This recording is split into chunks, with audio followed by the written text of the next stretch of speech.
এটা হচ্ছে আমাদের 5th জেনারেশনের যে ওয়াটার ক্লোজেটের কথা বলছি। এটা হচ্ছে স্মার্ট টয়লেট। এখানে বেশ কিছু ফিচার আছে। যেমন এখানে সিট অ্যান্ড কভারটা মানে হট থাকবে। শীতের দিনের সময় এখানে টেম্পারেচার শো করতেছে। এই জিনিসটা অন থাকবে সবসময়। এখানে একটা সেন্সর দেওয়া আছে। আমরা যখন এটা টয়লেট শেষ করে উঠবো, ওটার সাথে, সাথে এটা অটোমেটিক ফ্লাশ হয়ে যাবে। এখানে একটা সেন্সর আছে এবং কি এখানে আরেকটা সেন্সর আছে। এই সেন্সর এবং এই সেন্সর ২ টাই ফ্লাশিং পারপাস কাজ করবে। এখানে ওয়াটার টেম্পারেচার মেইনটেইন বা এখানে ক্লিন করার জন্য শাওয়ার আছে, অটো শাওয়ার।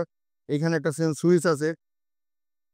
এই শাওয়ার দিয়ে ওয়াশ করবে। এখানে আ এই শাওয়ারের ভিতরে বেশ কিছু অপশন আছে। একটা ফিমেলদের জন্য, মেলদের জন্য এবং কি চাইল্ডদের জন্যও এই অপশনগুলো দেওয়া আছে। এখানে এই রিমোটের মাধ্যমে এগুলা কন্ট্রোল করা যাবে এবং এটা অটো মোডে দিয়ে রাখলে অটোমেটিক এটা কন্ট্রোল হবে আরকি। এবং সবশেষে হচ্ছে প্রাইসটা আসলে প্রাইজের ব্যাপারে বলতে গেলে আমাদের অনেক ইম্পোর্টার আছে যারা এটা 1,50,000 টাকায় সেল করতেছে। কিন্তু আমরা যেহেতু এটা আমরা নিজেরা ম্যানুফ্যাকচার করতেছি, আমরা মনে করি এটা বিলো 1,00,000 টাকার ভিতরে আমরা ইনশাআল্লাহ এটা মার্কেটে দিতে পারবো বলে মনে করতেছি।